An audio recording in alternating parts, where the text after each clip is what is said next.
Bapak, Ibu, Saudara yang terkasih dalam nama Tuhan kita Yesus Kristus, selamat pagi untuk kita semua dan selamat hari Minggu. Semoga kabar kita tetap baik ya, tetap sehat dan tetap dalam perlindungan Tuhan. Pada hari ini kita mengadakan ibadah Minggu Keluarga di tengah-tengah keluarga kita masing-masing. Untuk itu, Bapak Ibu Saudaraku, mari kita persiapkan hati, persiapkan keluarga dalam mendengarkan firman Tuhan yang diambil dari Injil Lukas pasal 12 ayat 13 sampai 21. Mari kita sama-sama buka Alkitab dan kita akan baca sama-sama firman Tuhan dari Injil Lukas pasal 12 ayat 13 sampai 21. Demikianlah firman Tuhan. Orang kaya yang bodoh. Seorang dari orang banyak itu berkata kepada Yesus, "Guru, katakanlah kepada saudaraku supaya ia berbagi warisan dengan aku." Tetapi Yesus berkata kepadanya, "Saudara, siapakah yang telah mengangkat aku menjadi hakim atau pengantara atas kamu?" Katanya lagi kepada mereka, "Berjaga-jagalah dan waspadalah terhadap segala ketamakan, sebab walaupun seorang berlimpah-limpah hartanya, hidupnya tidaklah tergantung daripada kekayaannya itu." Kemudian ia mengatakan kepada mereka suatu perumpamaan. Katanya, "Ada seorang kaya, tanahnya berlimpah-limpah hasilnya. Ia bertanya dalam hatinya, 'Apakah yang harus aku perbuat? Sebab aku tidak mempunyai tempat di mana aku dapat menyimpan hasil tanahku.' Lalu katanya, 'Inilah yang akan aku perbuat. Aku akan merombak lumbung-lumbungku dan aku akan mendirikan yang lebih besar, dan aku akan menyimpan di dalamnya segala gandum dan barang-barangku. Sesudah itu aku akan berkata kepada jiwaku, jiwaku, ada padamu banyak barang, tertimbun untuk bertahun-tahun lamanya. Beristirahatlah, makanlah, minumlah, dan bersenang-senanglah.' Tetapi firman Allah kepadanya, 'Hai engkau orang bodoh, pada malam ini juga jiwamu akan diambil daripadamu. Dan apa yang telah kau sediakan, untuk siapakah itu nanti?' Demikianlah jadinya dengan orang yang mengumpulkan harta bagi dirinya sendiri, jikalau ia tidak kaya di hadapan Allah." Shalom Bapak Ibu Saudaraku. Tema di hari Minggu ini untuk kita adalah jauhilah ketamakan. Kita pernah mendengar slogan dalam bahasa Batak yang berkata, "Hepengdo na mangatur." Kalau lebih dispesifikkan lagi, "Hepengdo na mangatur portibion," atau uanglah yang mengatur dunia ini. Uanglah yang mengatur segalanya. Berarti uanglah juga yang mengatur manusia di dunia ini. Saudara-saudaraku yang terkasih, slogan ini kerap sekali kita dengar bukan hanya diucapkan oleh kaum ibu, tapi juga sering diucapkan oleh kaum bapak. Bukan hanya diucapkan oleh orang tua atau orang dewasa saja. Ternyata anak-anak pun juga sudah pandai mengucapkannya. Sehingga Bapak Ibu Saudaraku, banyak orang yang berpikir dan beranggapan bahwa jaminan hidup adalah memiliki banyak harta kekayaan secara material. Banyak harta, banyak uang.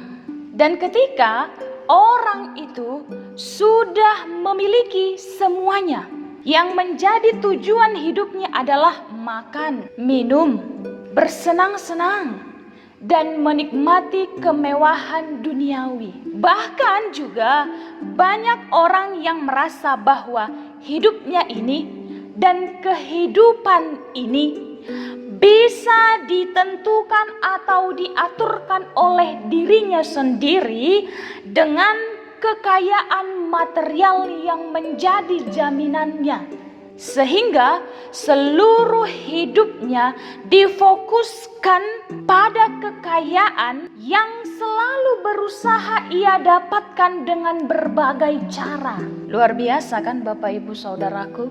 Banyak orang yang beranggapan bahwa jaminan kehidupan ini adalah banyak harta, banyak uang, dan merasa semuanya bisa dilakukan, semuanya bisa diaturkan bukan hanya hidupnya, bahkan kehidupan ini dengan kekayaan material sebagai jaminannya. Sehingga hidupnya difokuskan oleh harta kekayaan secara material yang selalu berusaha dia dapatkan. Bagaimanapun caranya dia lakukan. Seperti seorang dalam nats khotbah kita ini yang meminta agar Yesus berkata kepada saudaranya supaya dia mendapat bagian warisan. Sudah tentu kan Bapak Ibu Saudaraku, seorang yang datang kepada Yesus ini mau berusaha membujuk Yesus bagaimana supaya Yesus mau berbicara kepada saudaranya agar dia bisa mendapat harta, warisan. Tentunya warisan keluarga. Kita bisa lihat dalam ayat 13. Seorang dari orang banyak itu berkata kepada Yesus, "Guru, katakanlah kepada saudaraku supaya ia berbagi warisan dengan aku." Ya, memang Yesus meresponnya, namun Yesus melihat bahwa ada rasa kikir, rasa tamak di dalam hati orang tersebut. Sehingga Yesus berkata dalam ayat 14 sampai ayat 15. Tetapi Yesus berkata kepadanya, "Saudara, siapakah yang telah mengangkat aku menjadi hakim atau pengantara atas kamu?" Katanya lagi kepada mereka, "Berjaga-jagalah dan waspadalah terhadap segala ketamakan. Sebab walaupun seorang berlimpah-limpah hartanya, hidupnya tidaklah tergantung daripada kekayaannya itu." Artinya Bapak Ibu Saudaraku, Yesus ingin orang itu sadar bahwa harta kekayaan itu bukanlah segalanya dalam hidup ini. Dan harta kekayaan itu bukanlah jaminan di dalam hidup. Namun sesungguhnya hidup ini adalah pemberian dari Allah. Diaturkan oleh Allah, dan Allah sendiri menjadi jaminan di dalam kehidupan ini. Lalu Yesus memakai kesempatan itu untuk memberikan pengajaran, untuk memberikan nasihat, bukan hanya kepada dia, tetapi kepada orang banyak yang hadir pada saat itu. Dengan sebuah perumpamaan. Perumpamaan adalah cara atau metode yang kerap sekali dipakai Yesus untuk mengajar dan menyampaikan kehendak Bapa dalam firman-Nya. Dan pada kesempatan ini Yesus memberikan sebuah perumpamaan tentang seorang kaya yang memiliki hasil tanah berlimpah-limpah tapi tidak tahu untuk apa, mau kemana, bagaimana yang harus dilakukannya terhadap hasil tanahnya. Kita bisa lihat dalam ayat 16 sampai 17. Kemudian ia mengatakan kepada mereka suatu perumpamaan. Katanya, ada seorang kaya, tanahnya berlimpah-limpah hasilnya. Ia bertanya dalam hatinya, "Apakah yang harus aku perbuat? Sebab aku tidak mempunyai tempat di mana aku dapat menyimpan hasil tanahku." Orang kaya itu tidak tahu hasil tanahnya itu harus diapai, harus disimpan di mana, mau dibuat kemana, dan untuk apa, dia tidak tahu. Yang dia tahu hanya terlalu bangga terhadap dirinya sendiri dan terlalu bahagia atas kekayaan yang dia punya. Maka hal yang bisa dia lakukan hanya memikirkan dirinya sendiri. Kita bisa lihat di dalam ayat 18 sampai dengan ayat 19. Lalu katanya, "Inilah yang akan aku perbuat. Aku akan merombak lumbung-lumbungku dan aku akan mendirikan yang lebih besar, dan aku akan menyimpan di dalamnya segala gandum dan barang-barangku.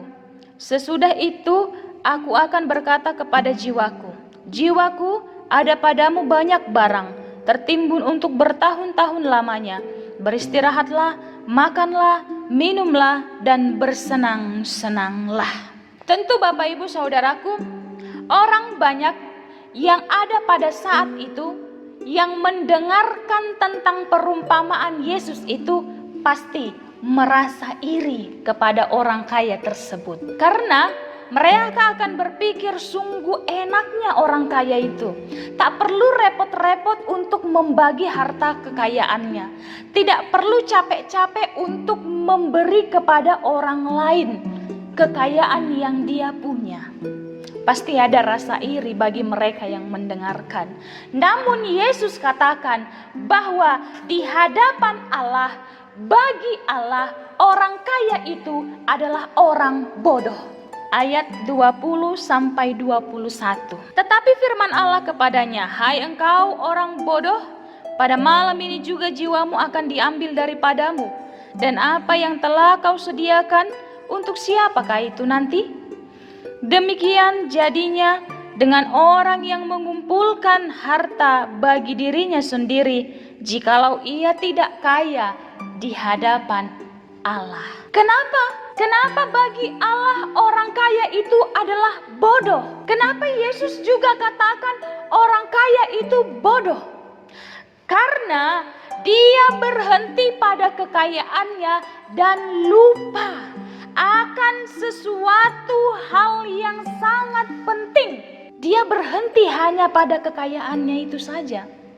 Dan dia kehilangan hal yang paling penting. Dia menyombongkan diri, menyimpan kekayaannya untuk dirinya sendiri, tidak mau berbagi kepada orang lain. Hal penting, dia tidak memperhitungkan Allah dan lupa akan waktu kematiannya. Kan sungguh sangat bodoh Bapak Ibu Saudaraku. Dia menyombongkan diri, menyimpan harta kekayaannya untuk dirinya sendiri, tidak mau berbagi, dan tidak memperhitungkan Allah, dan tidak mengingat waktu kematiannya. Sungguh sangat miris, sungguh sangat menyedihkan Bapak Ibu Saudaraku. Dia kaya di dunia ini, tapi dia tidak kaya di hadapan Allah. Allah adalah pemilik dan kita adalah peminjam. Maka tidak ada hak kita atas diri kita sendiri. Karena kita bukan tuan dalam kehidupan kita, melainkan Allah. Allah sang pemilik, Allah sang pencipta.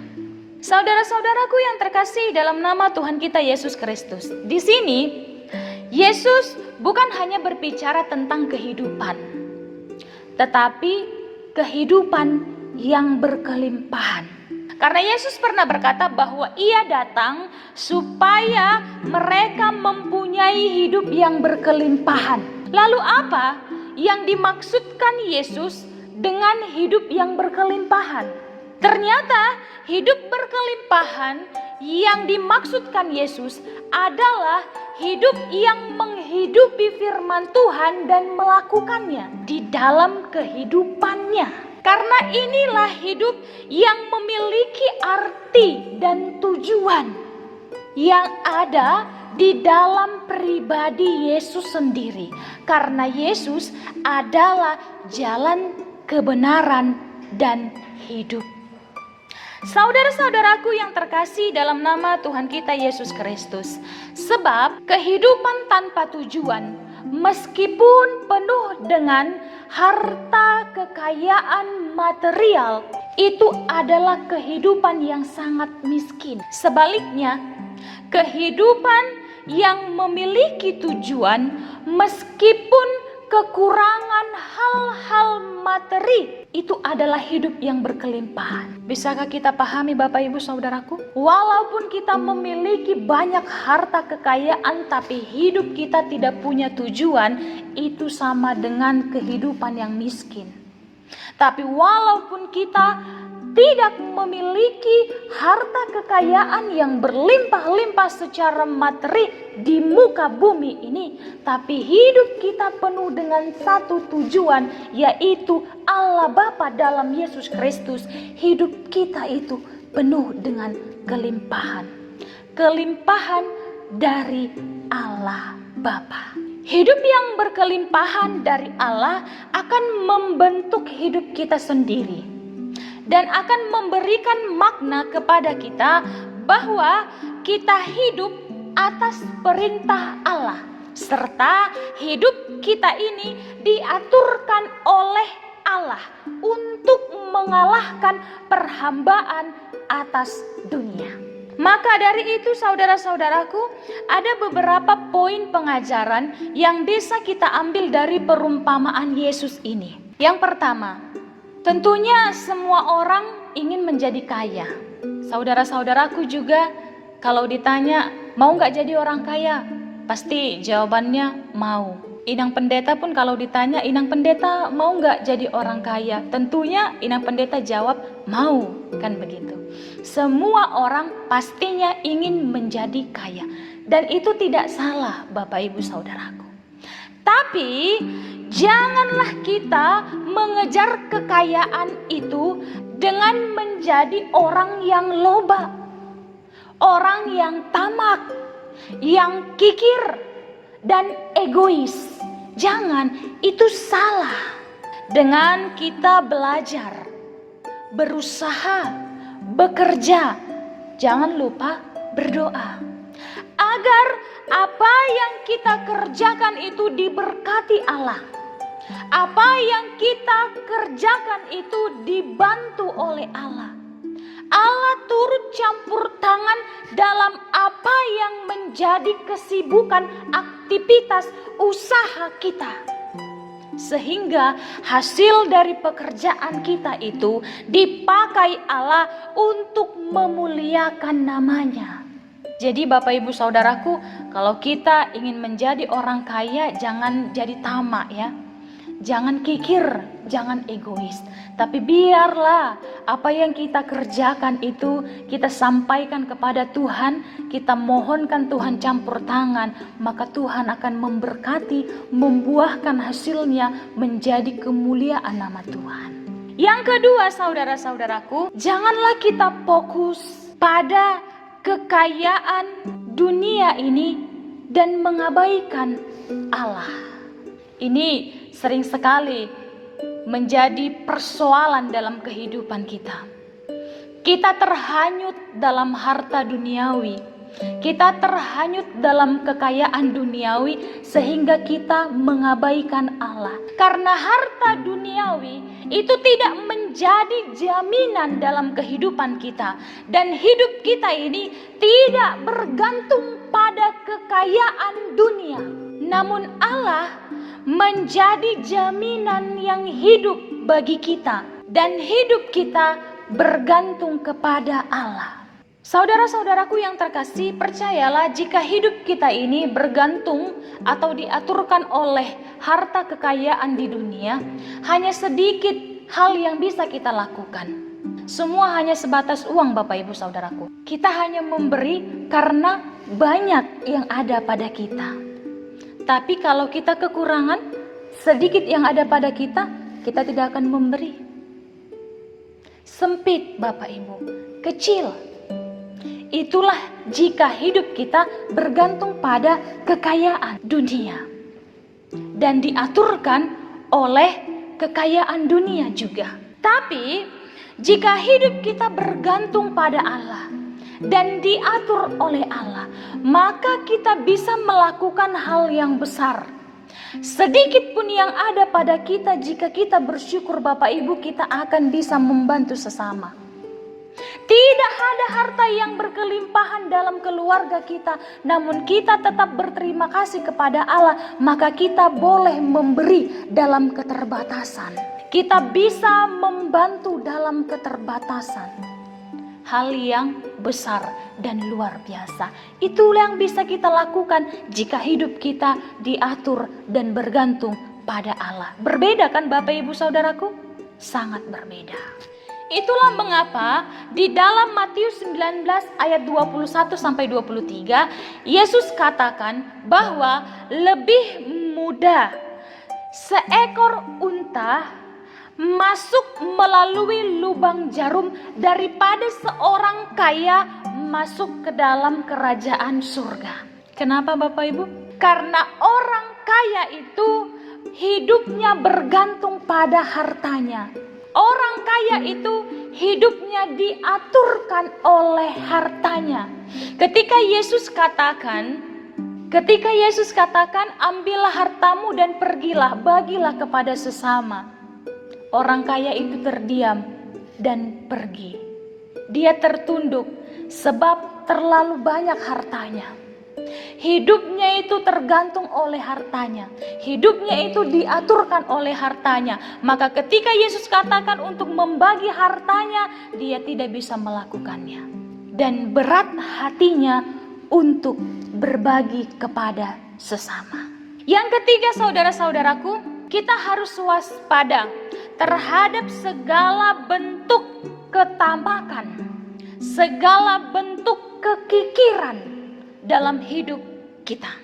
Ada sebuah peribahasa yang berkata demikian: uang ataupun harta kekayaan itu seperti air laut yang semakin diminum akan semakin haus orang yang meminumnya. Bisa kita pahami Bapak Ibu Saudaraku? Jadi seperti kecanduan Bapak Ibu Saudaraku, tidak pernah puas, selalu ingin, selalu ingin, selalu ingin. Peribahasa ini menegaskan pada orang yang gila harta, gila kekayaan, gila uang, seakan-akan sudah mentuhankan harta kekayaan dan selalu melakukan berbagai cara untuk menambah kekayaannya tanpa memikirkan orang lain. Yang penting dia selalu merasa puas walaupun kenyataannya dia tidak pernah puas. Bapak Ibu saudara-saudaraku yang terkasih dalam nama Tuhan kita Yesus Kristus, ini harus kita waspadai. Dan kita harus menjaga diri kita dari rasa tamak, rasa kikir yang ingin mengambil semuanya untuk kita tanpa memikirkan orang lain. Yang penting memuaskan keinginan kita, walaupun sebenarnya kita tahu bahwa kita tidak pernah merasa puas akan harta duniawi ini. Kita jauhi itu Bapak Ibu Saudaraku, kita waspadai itu. Yang keempat, hendaklah kita tidak hanya kaya di dunia, tetapi juga kaya di hadapan Allah. Itu sangat penting Bapak Ibu Saudaraku. Jangan kita hanya kaya di dunia ini, tetapi juga hendaklah terlebih dahulu kita kaya di hadapan Allah. Dengan tidak fokus mencari harta di bumi, tetapi lebih fokus mencari harta surgawi. Bapak Ibu Saudaraku yang terkasih, firman Tuhan katakan, di bumi ini ngengat dan karat akan merusak harta kekayaan kita. Pencuri akan membongkar harta kekayaan kita. Namun di surga tidak ada siapapun yang dapat menyentuhnya. Tidak ada siapapun yang dapat mencurinya. Tidak ada apapun yang dapat merusaknya. Luar biasa Bapak Ibu Saudaraku. Karena di mana hartamu berada, di situ jugalah hatimu berada. Itu benar bukan? Iya kan saudara-saudaraku? Kita sering kan begitu Bapak Ibu Saudaraku. Badan kita aja di gereja, tapi pikiran kita, aduh kayak mana ya rumah kami? Aduh kayak mana ya uang yang kusimpan itu? Aduh kayak mana ya emasku itu? Aduh kayak mana ya surat tanah itu? Dan lain-lain sebagai macamnya. Badan kita aja di sini, tapi pikiran kita di mana harta kita berada, di situlah pikiran kita. Ingatlah, jika kita fokus mencari harta di bumi, maka hati kita terpaut di bumi. Tapi jika kita fokus mencari harta surgawi, hati kita terpaut di surga. Ingatlah Bapak Ibu Saudaraku. Maka firman Tuhan katakan, cari dahulu kerajaan Allah maka semua akan ditambahkan kepadamu. Dahulukan dulu Allah, taati dulu firman Allah, dengarkan dulu berita sukacita yang disampaikan oleh Allah. Lakukan dulu segala perintah-perintah Allah. Dahulukan dulu keinginan Allah, utamakan dulu Allah, maka semuanya itu akan ditambahkan kepadamu, lebih dari apa yang kau pikirkan, lebih dari apa yang kau minta. Sungguh luar biasa Bapak Ibu Saudaraku. Yang kelima adalah hidup kita harus kita sadari bukanlah milik kita. Hidup kita ini Bapak Ibu Saudaraku adalah milik Allah. Hidup kita ini adalah pinjaman. Allah dengan senang hati meminjamkan semuanya ini pada kita. Allah dengan baik hati meminjamkan semuanya ini pada kita Bapak Ibu. Semua kesenangan dunia ini dipinjamkan Allah. Kita bisa pakai sesuka hati. Kita bisa nikmati sesuka hati bersama dengan orang-orang yang kita kasihi, bersama dengan keluarga kita. Tapi harus kita ingat, ketika Tuhan kasih semuanya ini untuk kita nikmati, harus kita jaga Bapak Ibu Saudaraku, karena kita minjam. Harus kita rawat Bapak Ibu, karena bukan punya kita. Suatu waktu Tuhan bisa ambil. Sewaktu-waktu Tuhan bisa cabut semuanya sesuai dengan keinginannya. Dan sewaktu-waktu semua yang dipinjamkan Allah ini harus kita kembalikan kepadanya. Dan hendaklah Bapak Ibu Saudaraku, bagaimana Tuhan meminjamkannya pada kita, baiknya, indahnya, begitu juga harus kita kembalikan pada Allah. Jangan pula Tuhan Allah meminjamkan kepada kita dengan baik dalam keadaan indah, tapi kita pulangkan dalam keadaan rusak. Jangan. Maka kalau Tuhan pinjamkan sama kita, harus dirawat, harus dijaga, walaupun kita pakai dan kita nikmati. Bapak Ibu Saudara-saudaraku, karena hidup kita ini adalah pinjaman dari Allah, maka persoalan hidup kita bukanlah hanya menerima, baik itu menerima dari sesama atau menerima dari Allah, tetapi juga persoalan memberi, yaitu memberi apa yang sudah kita terima dari Allah kepada sesama kita. Maka hidup kita ini Bapak Ibu bukan hanya persoalan diri kita sendiri, tapi juga persoalan orang lain. Bukan hanya persoalan kita menerima, tapi juga persoalan kita memberi apa yang sudah kita terima. Sehingga kita dan sesama kita boleh sama-sama menjadi berkat.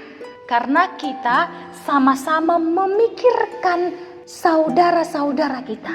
Sama-sama memikirkan sekeliling kita. Dan sama-sama memikirkan sesama kita. Bagaimana mereka memikirkan kita, begitu juga kita memikirkan mereka. Jadi Bapak Ibu Saudaraku, hidup kita ini bukan persoalan diri kita. Bukan persoalan keluarga kita saja, tapi persoalan sekeliling kita. Take and give, menerima dan memberi. Kita menerima dari Allah, maka kita juga akan memberi apa yang sudah kita terima kepada sesama dan kepada sekeliling kita. Dan yang terakhir Bapak Ibu Saudaraku, hal yang paling penting dari semuanya itu, harta kekayaan dunia, cara kita mendapatkannya, dan cara kita memperlakukannya, memakai kekayaan ataupun harta yang dipinjamkan Allah kepada kita. Paling penting di situ adalah bagaimana kita bisa bersyukur. Senantiasa kita harus selalu bersyukur atas apa yang diberikan Tuhan kepada kita, kepada keluarga kita hingga saat ini. Jika Tuhan kasih 10 sama kita Bapak Ibu Saudaraku, bersyukurlah. Jika Tuhan kasih pada kita 20, bersyukurlah Bapak Ibu. Jika Tuhan kasih pada kita 5, bersyukurlah. Jika Tuhan kasih 1 hari ini, bersyukurlah. Bersyukurlah atas apa yang diberikan Tuhan. Dan percayalah bahwa Tuhan senantiasa mencukupkan segala kebutuhan kita dalam hidup ini. Itu poin yang paling penting, Bapak Ibu. Bagaimana kita bersyukur dengan apa yang sudah diberikan Allah, bersyukur dengan apa yang kita miliki, bersyukur dengan apa yang kita jalani pada saat ini. Terkhusus di situasi sekarang ini, pandemik yang masih mengkhawatirkan kita dan masih menjadi pergumulan kita bersama, Bapak Ibu Saudaraku. Pemerintah mengeluarkan New Normal Life dan beberapa daerah sudah melakukannya, sehingga kita bisa melihat bahwa sudah ada gereja-gereja yang diperbolehkan dibuka melakukan ibadah, walaupun tetap harus mengikuti protokol kesehatan dari pemerintah. Hal ini patut dan perlu kita syukuri, dan selalu tetap harus kita doakan. Senantiasa Bapak Ibu, seluruh daerah boleh memberlakukannya dengan baik, dan pandemik ini boleh berlalu, boleh hilang, sehingga memang kehidupan kita juga semakin pulih seluruhnya. Di situasi ini harus kita sadari bahwa keteguhan iman kita diuji dengan sangat luar biasa. Namun senantiasa kita harus tetap kuat dan harus tetap semangat menjadi berkat dalam kehidupan kita. Terkhusus dalam situasi ini Bapak Ibu, kita juga bisa tetap mempertahankan iman dengan menjadi berkat bagi sesama, yaitu bagaimana kita tidak hanya memikirkan diri kita sendiri, tidak hanya memikirkan keluarga kita, namun kita juga memikirkan sekeliling kita, memikirkan masyarakat yang lain, memikirkan sesama kita, agar kita boleh sama-sama bangkit kembali, sama-sama sehat kembali, sama-sama pulih kembali, dan sama-sama menjadi berkat di tengah-tengah kehidupan kita. Demikianlah firman Tuhan bagi kita hari ini. Mari Bapak Ibu kita satukan hati, kita berdoa. Bapa kami yang baik, yang kami kenal di dalam nama anak-Mu Tuhan kami Yesus Kristus, Engkau adalah Allah Tritunggal yang senantiasa memberkati kami, menemani kehidupan kami, dan menuntun setiap langkah kami, sehingga kami boleh berjalan di dalam jalan Tuhan, mengikuti setiap perintah Tuhan, dan menjadikan Tuhan sebagai tujuan hidup kami dan jaminan dalam kehidupan kami. Bapa, biarkan kami senantiasa bergantung kepadamu, dan biarkan senantiasa hidup kami diaturkan oleh Tuhan. Engkau memberkati firman-Mu yang telah kami dengarkan di dalam ibadah keluarga pada saat ini. Mari Bapa memberkati firman-Mu masuk di dalam hati dan pikiran kami, biarkan berakar, berbuah, tumbuh subur dalam hati dan pikiran kami, sehingga buahnya boleh kami tunjukkan, boleh kami nyatakan di dalam tingkah laku kami, kehidupan kami, dan gaya kami yang mencerminkan kebaikan Tuhan dan mencerminkan kasih Tuhan. Bapa yang baik, mari saat ini Tuhan, Engkau hadir di tengah-tengah kami.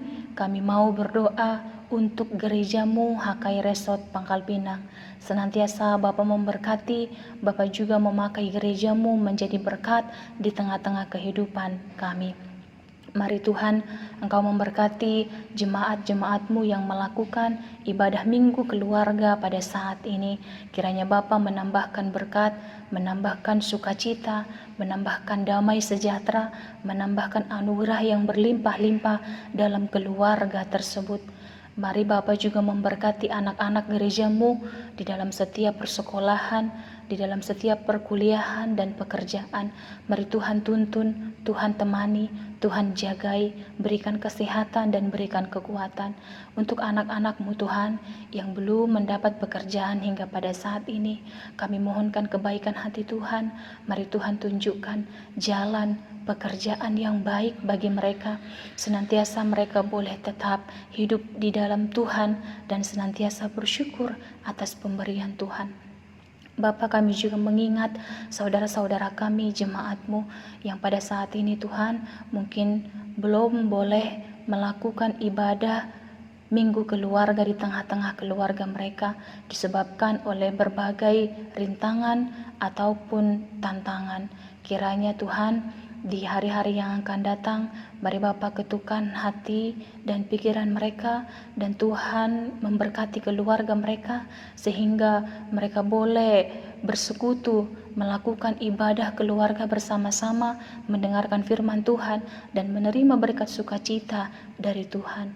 Bapa, Engkau memberkati setiap jemaat-Mu dimanapun mereka berada yang telah mendengarkan firman Tuhan pada saat ini, yang mendengarkan dalam keadaan sakit, Tuhan yang memberi kesembuhan. Jika saudara kami itu dalam keadaan yang menghadapi berbagai macam pergumulan, mari Tuhan menjadi jalan bagi mereka yang sedang mengalami persoalan. Mari Tuhan yang menuntun hati dan pikiran mereka yang sekarang sedang menginginkan, mengharapkan sesuatu, mari Tuhan berikan sesuai dengan keinginan Tuhan.